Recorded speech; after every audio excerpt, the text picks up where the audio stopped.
Vijayawada ivy ప్యాలెస్లో కాపు సమస్యలు డిమాండ్లపై కాపునాడు కాపు JAC కాపు సంఘాల ఆధ్వర్యంలో సెమినార్తో పాటు సంయుక్త కార్యాచరణ సమావేశం నిర్వహించారు.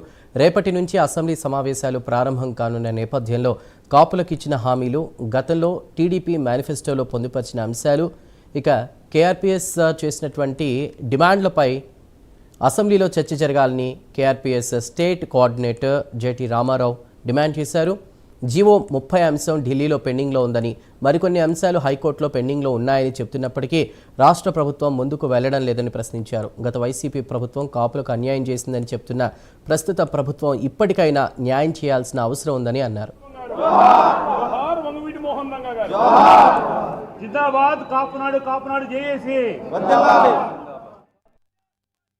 రాష్ట్రంలో ఒక్కొక్క ప్రాంతంలో ఒక్కొక్క పేరుతో పిలువబడుతున్నటువంటి ఈ కులం తూర్పు కాపుగా, అక్కడ రాష్ట్రానికి తూర్పులో ఉన్నటువంటి మా సంఘీయులు తూర్పు కాపులుగా, పశ్చిమాన ఉన్నటువంటి మా సంఘీయులు బర్జరుగా, మధ్యలో ఉన్నటువంటి ఇక్కడ వాళ్ళ కాపులుగా, తెలగలుగా పిలువబడుతున్న మేమంతా కూడా ఒకే కులము, ఒకే గొడుగు కింద మేము పనిచేద్దామనే ఉద్దేశంతో ఈ సంఘాలు కూడా రాష్ట్రంలో అనేక చిన్న చిన్న సంఘాలుగా ఎవరికాళ్ళు విడిపోయి సంఘీయులంతా ఈరోజు కుల సంఘీయులంతా ఐక్యంగానే ఉన్నారు. సంఘ నాయకుల్లోనే కొద్దిగా అవగాహన లోపం ఉంది కాబట్టి ఆ అవగాహన లోపలను కూడా సరిదిద్దుకొని మేమందరం కూడా సమిష్టిగా ముందుకు సాగాలి, సమైక్యంగా ముందుకు సాగాలి, ఒకే సంఘంగా ఏర్పడాలనే ఉద్దేశంతో అన్ని సంఘాల నాయకులు ఇక్కడ కూర్చున్నారు. ఈరోజు చర్చించారు. మేమందరం కూడా ఒక నిర్ణయానికి వచ్చాం.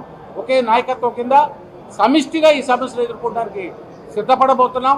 కాపునాడు రాష్ట్ర కాపు జేఏసీ ఆధ్వర్యంలో సంఘాలు ప్రతినిధులతో సమావేశం నిర్వహించాం. విజయవాడలో జరిగిన ఐవీ ప్యాలెస్లో జరిగిన ఈ సమావేశంలో కాపు, తెలగ, బలిజ, ఒంటరి కులాలకు సంబంధించిన అంశాలని గుర్తించడం, దానికి సంబంధించి వీటన్నిటి మీద చర్చించడం జరిగింది.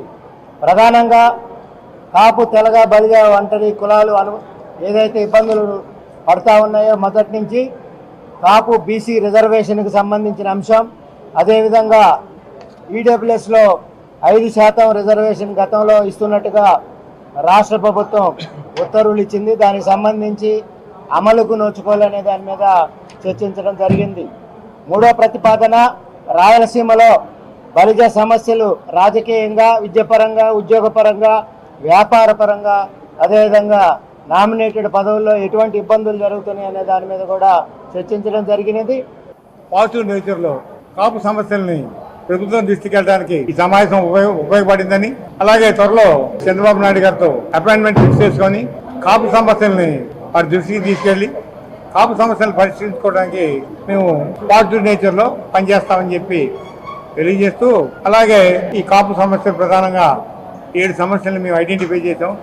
ఈ 7 సమస్యల పరిష్కారానికి అటు ప్రభుత్వంతో కానీ, పెద్దలు శాసనసభ్యులు కానీ, మంత్రులు కానీ వీళ్ళందరితో చర్చించి ఈ సమస్యల పరిష్కారానికి సానుకూల ధోరణిలో మేము ఈ మీటింగ్ ఉపయోగపడిందని చెప్పి మేము గర్వంగా చెప్పుకోగలుగుతాం.